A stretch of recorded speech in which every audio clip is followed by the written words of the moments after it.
نبی کے دین کی بات آتی تو ایک ایک کر کے ہزار علی اصغر کو میں دین مصطفیٰ کے لیے اور تیری رضا کے لیے انہیں قربان کر دیتا۔ حضرات محترم میرے آقا حسین نے فرمایا اے میرے مالک، 6 ماہ کے علی اصغر کی شہادت کو اپنی بارگاہ میں قبول کر لے، کر دوں گا، اور اللہ کی بارگاہ میں مشکل ان سب کی خطاؤں کو معاف کروا دوں گا۔ لیکن اے عمر ابن سعد، اپنی تلوار کو روک لے، اس لیے کہ تو نے ان سب کو شہید کیا تو وہ سب دین نہیں بلکہ مومن تھے، لیکن تیری تلوار اگر مجھ تک پہنچی تو یاد رکھ لینا میں مومن ہی نہیں۔ میرے مصطفیٰ نے فرمایا کہ قرآن اور اہل بیت کا جو بھی اس زمین پر دامن تھامے رہے گا وہ کبھی گمراہ نہیں ہوگا۔ تو میں صرف مومن نہیں، میں اپنے نانا کا دین ہو دین، اگر تو دین پر تلوار چلائے گا تو اس کی معافی نہیں ہے، اس کا ٹھکانہ جہنم ہے۔ ہمارے ابن سعد نے بے شمار بہادر سپاہیوں کو بچا کر رکھا تھا امام حسین کے مقابلہ کے لیے۔ حضرات محترم کربلا کی اس تپتی ہوئی صحرا میں، میدان کربلا میں امام حسین اب 22,00,000 لشکروں کے مقابلے میں تنہا امام حسین آئے ہیں، مقابلہ کرنے کے لیے آئے ہیں۔ ایک ایک کر کے لوگ مقابلہ کرتے آ رہے ہیں، امام حسین انہیں جہنم پہنچاتے ہوئے نظر آ رہے ہیں۔ ایسے کرتے کرتے حضرات سینکڑوں میں آئے، امام حسین سب کو جہنم میں پہنچاتے ہوئے نظر آ رہے ہیں۔ ایک لمحے کے لیے اپنے مقابلے میں ان کو ٹھہرنے نہ دیا۔ حضرات محترم جب امام حسین کا مقابلہ ہوتا رہا، حضرات محترم مقابلہ ہوتے ہوتے عمر بن سعد نے کہا اگر ایک ایک کر کے امام حسین کے مقابلے میں جاؤ گے تو یاد رکھ لینا یہ مقابلہ کرتے رہو گے، جنگ ختم نہ ہوگی، جنگ ہمیں ہوتی رہے گی لیکن مقابلہ ختم نہیں ہوگا، اور ایک ایک کر کے سارے یزیدی مارے جائیں گے۔ اگر حسین سے مقابلہ کرنا ہے تو سب سے پہلے یہ نہ سمجھنا کہ حسین 3 دن کا بھوکا اور پیاسا ہے، ارے حسین کے رگوں میں علی کا خون ہے، حسین نے فاطمہ الزہرا کا دودھ کیا ہے، حسین کے رگوں میں فاطمہ کا دودھ دوڑ رہا ہے۔ اس لیے یہ نہ سمجھنا کہ حسین کو 3 دن بھوکا رکھا گیا ہے، 3 دن پیاسا رکھا گیا ہے تو حسین کمزور ہو چکے ہیں۔ نہیں نہیں، حسین کمزور نہیں ہوئے ہیں۔ حسین سے اگر طرح مقابلہ کرو گے تو کوئی نہیں مقابلہ کر سکتے ہو۔ حسین کو چاروں طرف سے گھیر لو، سب سے پہلے تیرے کی بارش کرو۔ حضرات محترم امام حسین پر تیروں کی بارش ہونا شروع ہو گئی ہے۔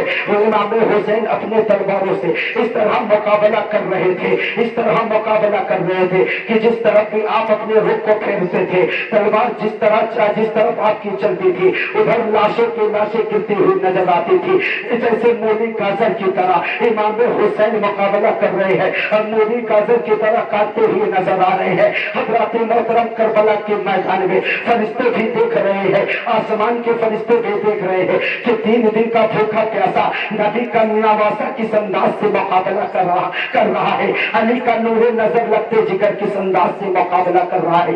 ایسا لگ رہا ہے کہ ایک دم سے کم شیر تازہ ابھی آیا ہوا ہے، ایسے انداز میں مقابلہ کر رہے ہیں۔ عالم تصور میں نے پوچھا اے امام حسین آپ کے اندر یہ طاقت کہاں سے آئی، آپ کے اندر یہ قوت کہاں سے آئی؟ حضرات محترم عالم تصور میں ہمیں جواب ملا، ہم امام حسین مقابلہ نہیں کر رہے تھے۔ امام حسین نے جو اپنی ماں فاطمہ الزہرا کا دوپٹہ باندھا تھا، جس کا پٹکا باندھا تھا، میدان میں تلوار تو حسین چلا رہے تھے لیکن مقابلہ حضرت فاطمہ الزہرا کا دوپٹہ کر رہا تھا۔ میدان کربلا میں تلوار تو حسین چلا رہے تھے لیکن میدان کربلا میں مقابلہ کوئی اور نہیں بلکہ امام الانبیاء کا امامہ مقابلہ کر رہا تھا۔ کربلا کے میدان میں مقابلہ امام حسین نہیں بلکہ امام حسین کے بازوؤں پہ حیدر کرار کا وہ بازو پہ بس آقا حسین آ گئے، جہاں پر اپنے خون کو بھی دے کر اسلام کے گلشن کو سینچنا تھا۔ امام حسین سمجھ گئے کہ میرے نانا کے دین کا گلشن مرجھانے پر آمادہ ہے، لوگ اسے مرجھانے پر آمادہ ہے۔ میرے آقا امام حسین کربلا کی میدان میں جلوہ گر ہو گئے۔ حضرات محترم میرے آقا حسین کو پہلے ابن زیاد نے 1000 سپاہی دے کر وہی حر ہے جب امام حسین نے فرمایا تھا حر تو نماز میرے پیچھے پڑھے گا یا تنہا اپنی جماعت کے بنائے گا، تو وہی حر ہے۔ اس نے کہا تھا آقا حسین آپ کے رہتے ہوئے میں جماعت بناؤں اور میں اپنی جماعت الگ بنا کر نماز پڑھوں، عصر کی نماز کا وقت ہے۔ حضرات محترم میرے آقا حسین نے پوچھا تھا حر پھر کیا کرے گا؟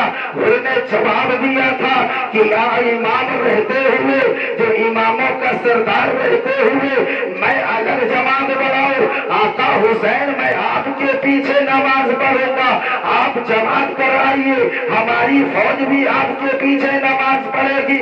آقا حسین کے پیچھے اور نماز پڑھ رہا ہے اور اس نماز کا اثر یہ ہو رہا ہے کہ حضرات محترم اور سمجھ گیا جو امام ہوتا ہے وہ صرف نمازی کا امام نہیں ہوتا ہے، وہ دنیا میں ہر کام کا امام ہوا کرتا ہے۔